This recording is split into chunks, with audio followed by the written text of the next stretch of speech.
baby!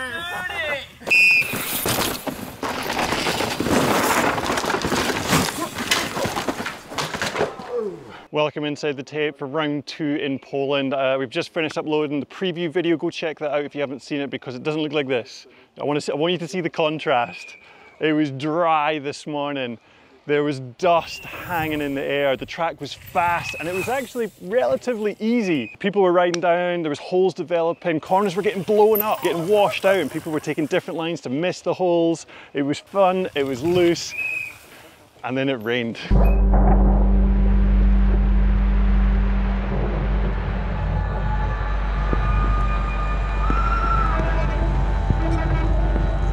In the afternoon, people were struggling, just trying to get their heads around the condition change. It's a lot of fresh bits of track. It hadn't been all ridden in, hadn't been compacted, and that dirt just turned to slime. Roots came out and it was just like, the track's like bipolar. Like, it is a huge change. So people are having to change their braking points, change their lines, and now people are having fun. Like, we saw some guys there and they're like, yo dude, this is so fun. So yeah, really cool track, but people are riding it very differently to how they rode it this morning. So let's have a look. How do you ride a track that's as slippy as this and ride it well?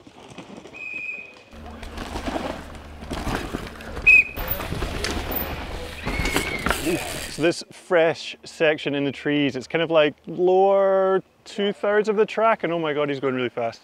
Nathan. Go on, Nathan. Yes.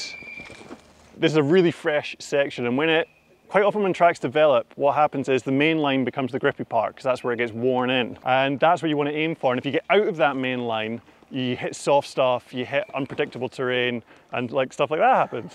But then when it rains, the main line has firmer ground. And firmer ground, when it gets rain in it, you get grease. Oh, soft stuff gets grippier when it gets wet, hard stuff gets slippier when it gets wet. So the main line actually becomes slippier. Oh! I'm like on edge. So we've seen some people like getting out of the main line and getting in the loam, and it's actually grippier in the loam, but it's really hard to get to those places. And what happens is more people try to go wider and wider and wider and stay in the grippy stuff disappears and the slippy zone gets bigger and bigger. And then when you can't do that, you just have to aim for edges, aim for catches, because there's nothing holding you on the roots. So watch this, he's going to come in, hold it light, and then just cornered on the rut. He didn't try and turn on the roots. Turn on the roots isn't going to go well. He didn't do it down there though. So that crest down there, it's got like an adverse camber that starts the bike to slide, and then as you go over the crest, the tires go light, and if you start a slide and the tires go light, the bike just disappears. We've seen a lot of people do that already. It's an exciting track. Oh, yo, look at that. Yo! So like, see that? He was like, hi there. The guy was like, he almost ran over my toes. They're trying to get in the loam, and that's where there's grip. So yeah, this bit's sick. Oh! Disco, you dancing? I was on my phone, I'm not even watching.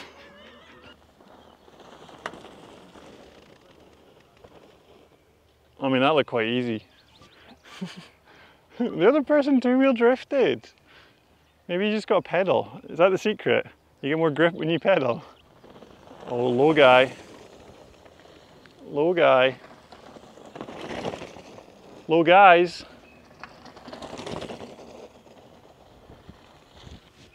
So yeah, this is like one of those sections that I don't know if there'll be a camera here.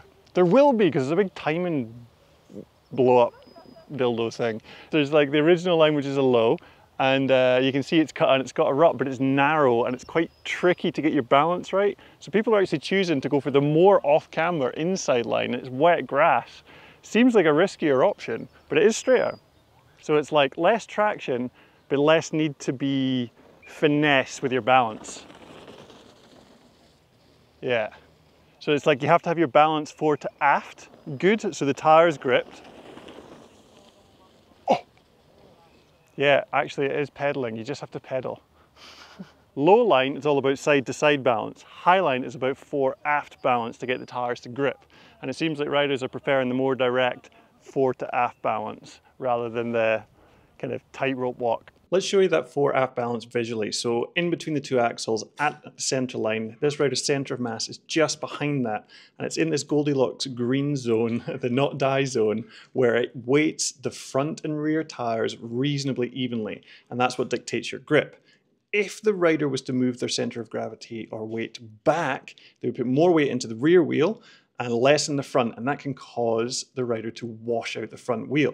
If they were to somehow move the weight all the way forwards and put more weight in the front wheel and unweight the rear, that would put them into this zone, which would wash out the rear wheel. So you've got to stay in that middle green zone. Next section, go! So we're now down at the last technical wood section and there's yellow flags getting thrown up. So we talked about like where you put your wheels to find grip, finding edges to grip, how you position your body to influence the grip between wheels, and now this corner here, it's a flat right-hand turn, it's loose, there's roots. Let's get a bit more into the braking. So, everyone knows or has heard, don't brake where you need grip. Don't brake in the corner. But it's not that easy. It's not that simple, because sometimes a corner is so steep that you can't let go of the brakes. You let go of the brakes, you're going to have a real bad time. And this one, it's really hard to actually scrub all the speed off before you actually come into the corner. People are coming over the crest. They're braking inside guys. So we went inside at the start and made the slippiest bit as hard as possible. Intriguing, I'm intrigued. So people come over the crest, they do their hard braking coming up to that first yellow tree. And then in an ideal world, at the yellow tree, off the brakes. And you do not touch them the whole way across this traverse, all those roots and everything, you do not brake. But if you let go of your brakes up there, actually you'll pick up a bit of speed. It's not steep, but you will pick up speed, and then you might find yourself being too fast here. So the important thing is that riders that do this well will not brake hard once they get past that yellow tree. They'll just tickle them if they need to. So it's hard, race braking, heels down, weighting the bike evenly, scrub the speed, and then off the brakes through there. Bruno, you dastardly human, that was lovely. Let's show this braking visually. So the key for this section is the red is the hard race braking, the orange is the light comfort braking, and green is fully off the brakes. And if this is the line that the riders are taking, this blue area has support. There's grip there, you can brake, you're not going to wash out. The purple area has no support. It's off camera, there's roots. That's the tricky bit. So riders are going to come into this and do the hard race braking actually in the turn, because there's grip there, there's support, and that's how they brake really late. They can then let go of the brakes on the super slippy bit to carry speed and allow the bike to grip. But some riders might come in too fast and just tickle the brakes just to control the speed in this orange zone before letting go of the brakes. The important thing is brake hard, brake late, and then just don't brake hard on the slippy bit. And try and carry as much speed as you can.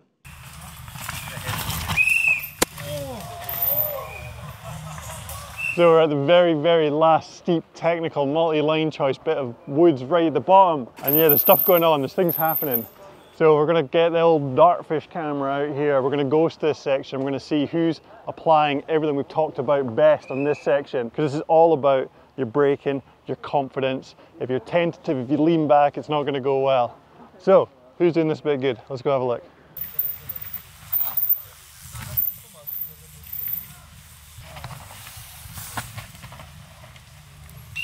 If you don't brake down here, you go too fast. And actually, there's almost not enough grip to not go too fast, especially when it just started raining. So the important thing down this bit is there's braking zones where you can get your braking done. And it's anywhere there's a compression or anywhere where there's not a load of roots and mud. So like in all the little compressions down here, that's where riders do their slowing down, get set up before they go over the next crest. The ones that get it really good are the ones that have the confidence to not slow down more than they need to. So in each of those compressions, they'll slow down just enough, but rather than it being fast, slow, it's like they try and keep a consistent speed all the way down. And it requires confidence. The faster you go and the more you maintain your speed, the better the tires clear the mud and the better the bike works. So there are lines here, you know, I'm stood on one of them, you're coming in over this stump. This line is really quite direct. Riders that are going around the stump, there's a lot of roots and it's easy for the bike to get upset coming into the next bit.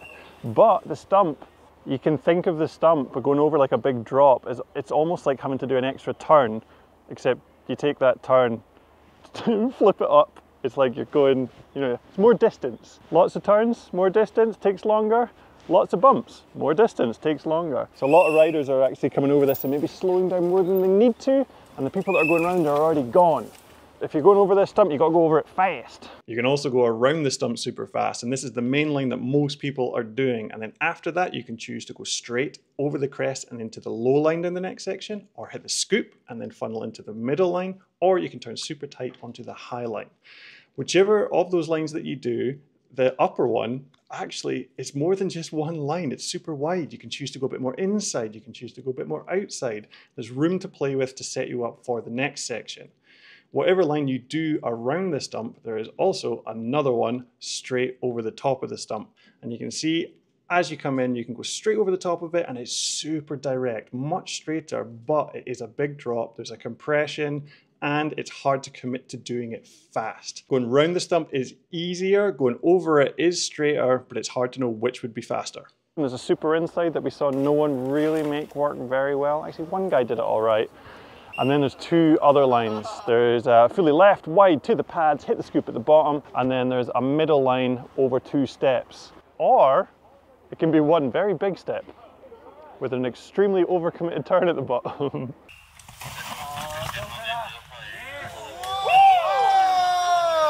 That was nice there from Ronan. So let's do a visual representation of these lines. So this wider line, it's consistent, it's what most people are doing, it's got good support at the bottom.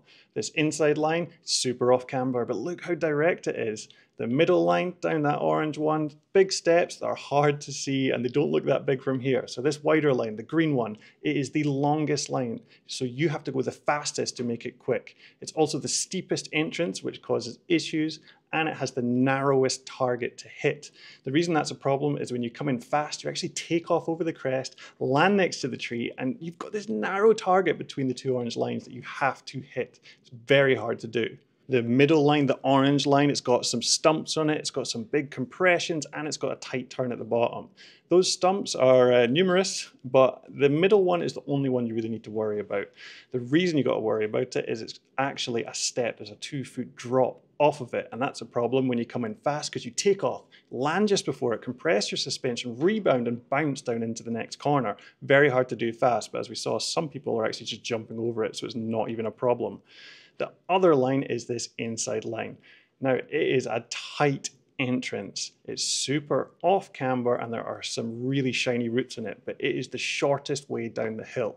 The tight turn at the entrance means that you cannot carry a lot of speed into it, and down at the bottom, it is practically impossible to find grip because of that off camber shiny root section.